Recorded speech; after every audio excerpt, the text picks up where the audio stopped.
Assalamualaikum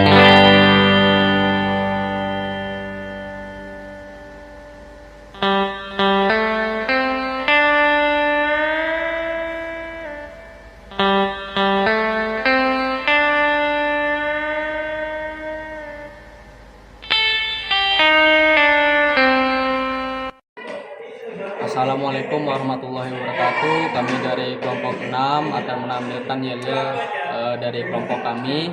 Selamat menyaksikan. Oke, 1, 2, 3. Kami dari kelompok 6. Kelompok 6 kami siap menampilkan tugas dari kelompok 6. Kelompok 6 jaya. Selamat menyaksikan. Halo teman-teman, perkenalkan nama saya William Ardiansyah. Di sini saya ingin sedikit podcast mengenai materi yang lumayan cukup berat untuk dibahas, yaitu mengenai K3 dalam dunia pertambangan. Nah, di sini saya akan memberikan beberapa pertanyaan kepada rekan-rekan saya mengenai pengertian, tujuan, dasar-dasar, dan siapa yang bertanggung jawab atas K3 ini dalam dunia pertambangan. Nah, ada salah satu peralatan yang saya pakai ini adalah helm safety yang digunakan dalam dunia pertambangan. Nah, tanpa berlama-lama, mari kita lanjutkan. Oke. Pertanyaan pertama untuk saya yaitu adalah pengertian dari K3. Nah, sebelum menjelaskan K3 ini, tolong perkenalkan nama-nama kamu. Halo guys, perkenalkan nama saya Desira. Ya, perkenalkan nama saya Kaisar Sebulun. Ya, perkenalkan saya Farel Saputra. Nah, balik ke topik utama nih mengenai pengertian dari K3. Menurut Abang Kaisar, pengertian K3 itu apa? Kita bahas dulu dari kesingkatan dari K3. K3 adalah keselamatan dan kesehatan kerja. K3 sangat penting untuk melindungi para pekerja melalui dari yang kesalahan para pekerja itu sendiri maupun yang tidak sengaja untuk melindungi para pekerja waktu melakukan pekerjaan. Oh, jadi itu pengertian dari Abang Kaisar? Iya, K3 ya? Ya, menurut saya. Oh iya. Lalu selanjutnya nih untuk Desira gimana? Menurut saya, tujuan utama K3 itu untuk melindungi tenaga kerja dari kecelakaan dan penyakit akibat kerja itu.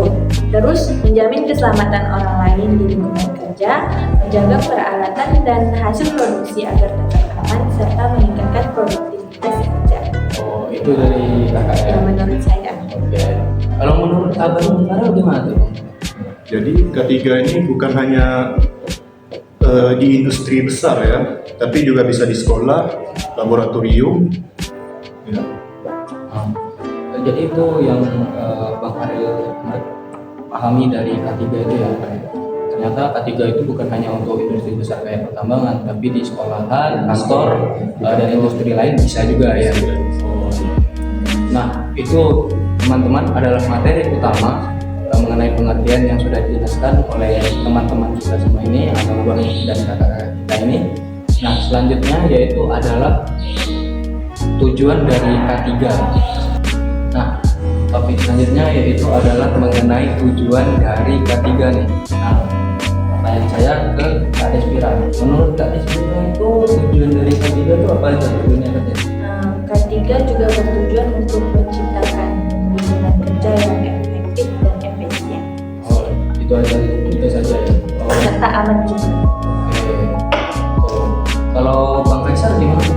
Tadi kan saya udah menjelasin definisi ya. Kalau berikutnya kalau menurut saya itu bahwa kalau tujuannya untuk meminimalisasikan untuk kecelakaan yang tidak kita inginkan agar menjaga diri. Oh, kalau Abang Kaisar itu meminimalisirkan terjadinya nanti Kecelakaan yang nggak kita inginkan. Oh, nah, kalau untuk Bang Farel nih, mana pendapat Bang Farel? K3 itu membuat pekerja itu lebih aman, lebih nyaman, jadi tidak dibuka-buka lagi. Oh iya, terjaga ya, jadi lebih yakin kerja. Lebih percaya diri. Oke. Nah, dari K3 itu selain bisa menjaga diri diri, bisa juga membuat para pekerja itu merasa percaya diri karena mereka merasa aman gitu setelah menggunakan safety belt saat bekerja. Nah, baik, selanjutnya itu adalah materi inti nih, mengenai materi utamanya kan ini mengenai dasar-dasar K3 nih. Menurut Abang Kaisar, dasar-dasar K3 dalam dunia pekerjaan itu apa-apa saja? Menurut saya yang paling utama itu dari dasar-dasar itu kita mulai dari APD ya. APD itu singkatan dari alat pelindung diri. Alat pelindung diri itu untuk mengatur kita untuk lebih safety lah dalam melakukan aktivitas yang akan kita lakukan dalam lapangan dunia pekerjaan nantinya. Itu menurut saya. Oh iya, Bang Kaisar ya. Selanjutnya dasar-dasar K3 untuk Aspira itu apa sih? Itu tuh mengidentifikasi bahaya. Berarti itu untuk mengenali kejadian yang bisa berpotensi menyakiti diri kita di tempat kerja, kayak seperti bahaya fisik, kimia, terus ergonomisnya. Oh iya. Itu dari penjelasannya Kak Aspira tuh. Nah, selanjutnya nih untuk Bang Farel. Menurut Bang Farel mengenai dasar-dasar dari K3 itu apa-apa saja tuh? Setelah bahaya diketahui, dilakukan pengendalian risiko seperti pengaturan jam kerja, pemasangan rambu keselamatan, dan penggunaan APD. Oh itu saja ya? Iya. Oh, nah itu dari penjelasan teman-teman kita ini mengenai dasar-dasar dari K3 dalam dunia pekerjaan. Materi selanjutnya yaitu adalah mengenai siapa penanggung jawab dari K3. Nah, materi selanjutnya yaitu adalah mengenai siapa penanggung jawab dari K3 itu saat apa saat bekerja, mulai dari Aspira. Sebenarnya tanggung jawab ketiga itu ada pada semua pihak perusahaan dan institusi sih ya. Mereka tuh wajib menyediakan fasilitas terus dan aturan ketiganya itu yang jelas agar para pekerja semua itu aman dan merasa nyaman. Kalau selanjutnya itu pendapat Bang Farel? Pekerja itu kan wajib mematuhi peraturan untuk memakai APD sesuai ketentuannya. Oh berarti bukan hanya institusi saja yang bertanggung jawab, tapi juga para pekerja juga. Kalau menurut Bang Kaisar, bagaimana? Kalau saya sendiri setuju dengan Kak Aspira dan Bang Farel ya, bahwasanya K3 itu harus dilaksanakan oleh semua pihak, bukan cuma pekerja, bukan cuma atasan, tapi semuanya juga harus melaksanakan biar semuanya berjalan dengan lancar. Jadi semuanya harus bertanggung jawab. Ya benar. Jadi semuanya ya, Semuanya nggak ada yang terkecuali, kecapatannya harus ada. Nah ini kan dari tadi nih bahas APD terus nih. Oh iya. Nah menurut Bang Kaisar tuh APD itu apa sih? APD. Iya, APD itu apa? Oh, apa saja APD yang meliputi APD itu apa saja ya? Yang pertama itu bisa. Oh ini. Ya. Yang pertama saya jelaskan itu helm APD ya. Ini helm ini sangat penting lah untuk melindungi bagian kepala kita, soalnya kan kepala itu bagian paling sensitif. Misalnya kita terbentur atau terkena batuan atau apapun, ini yang paling pertama yang akan melindungi kepala kita ataupun bagian kepala dari atas. Oke, yang selanjutnya itu ada kacamata. Kacamata safety ini untuk melindungi misalnya kita bekerja di lapangan, kita tidak terkena debu ataupun batu-batuan kecil yang akan mengganggu mata kita waktu bekerja. Baru ada sarung tangan ya, sarung tangan safety untuk K3 APD. Ini misalnya kalau misalnya kita melakukan pekerjaan berat, waktu lagi martil, malu, ngangkat, ngelas apapun, biar nggak langsung kena ke tangan kan ataupun terpotong apa lecet. Ini yang melindungi bagian kita. Kayak peredamnya gitu. Ya, peredam dia nggak langsung kena. Oke. Baru yang selanjutnya ada masker ya. Masker juga penting kita untuk melindungi dari bahan kimia maupun ya serpian debu tuh biar apa ya, biar nggak bersin batu kita apa nyimpen di apa pun nggak baik. Iya, infeksi kan. Oh kayak melindungi saluran pernapasan. Benar, ya biar apa napas kita itu terjaga.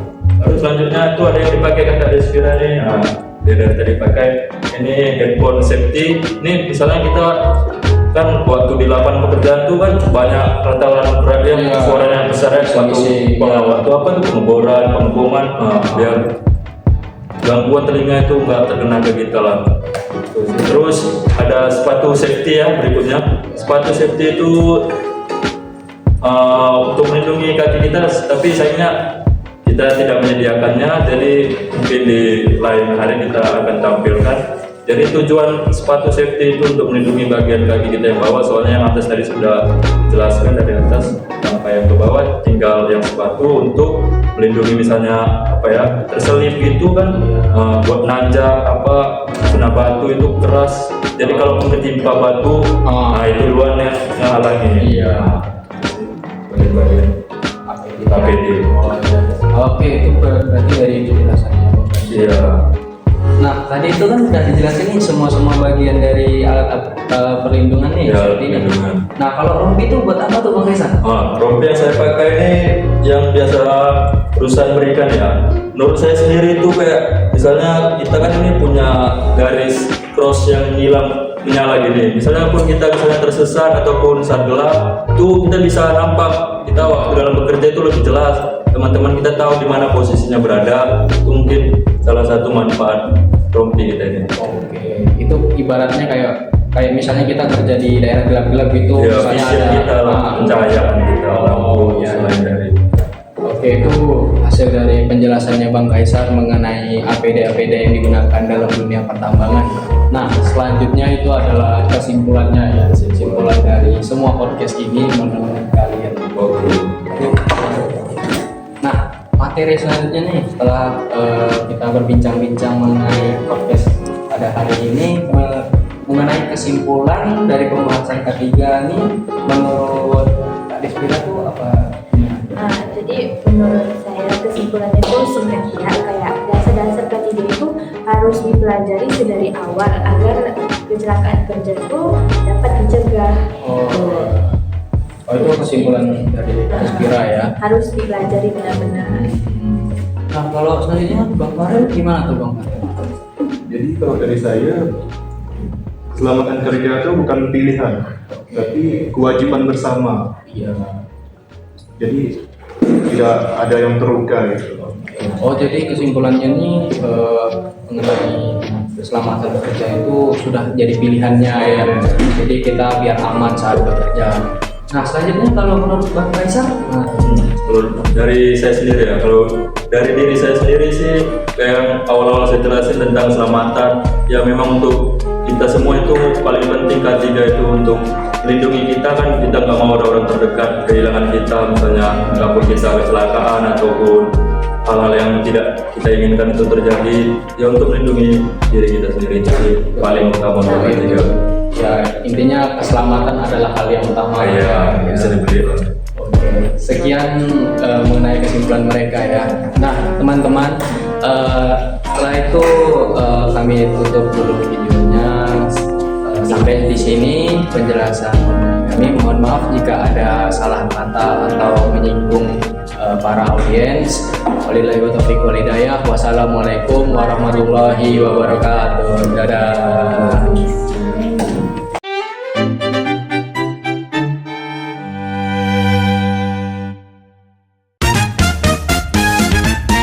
A few moments later. Kalau misalnya rompinya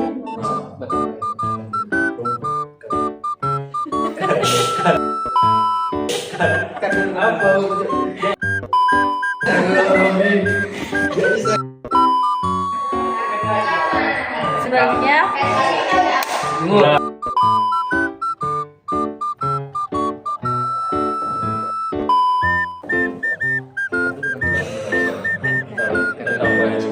Resiko apa? Resiko apa?